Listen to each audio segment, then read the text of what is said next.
Hi అండి అందరికీ. ఈ వీడియోలో morning to afternoon daily routine ఉంటుందండి.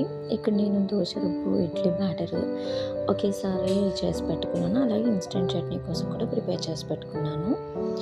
ఇక్కడ ఆల్రెడీ ఇడ్లీ పెట్టేసాను.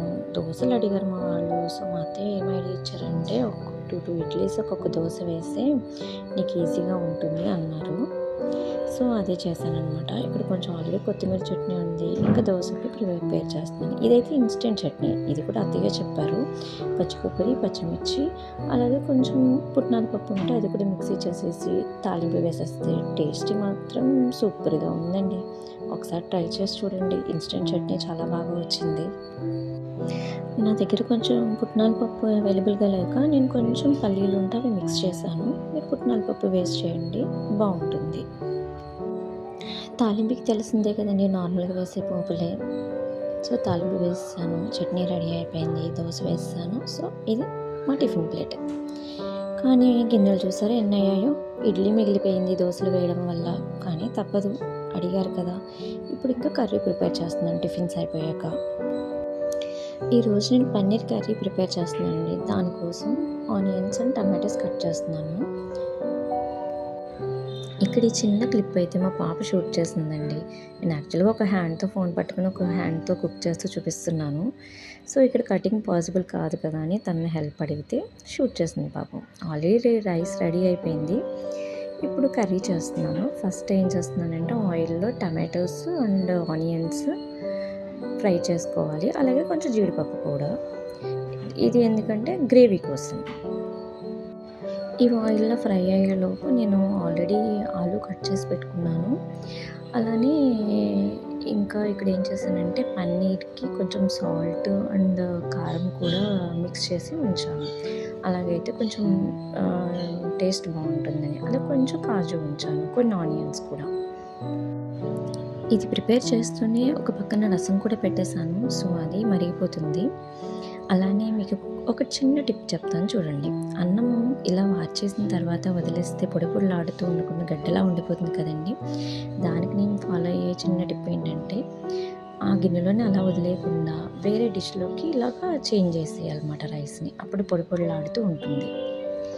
ఓకే. ఇక్కడ ఆనియన్స్, టమాటోస్ ఫ్రై అయిపోయినాయి. పక్కకు తీసేసి పన్నీర్ కూడా ఫ్రై చేస్తున్నాను. టేస్ట్ బావుంటుంది ఇలా చేస్తే. ఇక్కడ పన్నీర్ కూడా ఫ్రై అయిపోయింది. సో, దాన్ని పక్కకు తీసేసాను పళ్ళెంలోకి.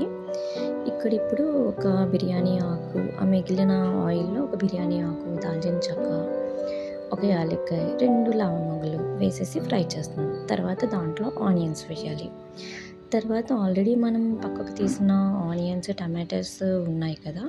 అవి గ్రేవీ చేసుకొని రెడీగా ఉంచుకోవాలి. ఇవి ఫ్రై అయిన తర్వాత దీంట్లో మిక్స్ చేసేయడానికి.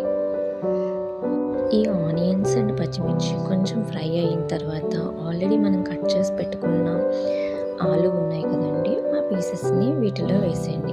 అవి కూడా బాయిల్ అయిపోయిన తర్వాత మనం ఆల్రెడీ ప్రిపేర్ చేసి పెట్టుకున్నాం కదండీ!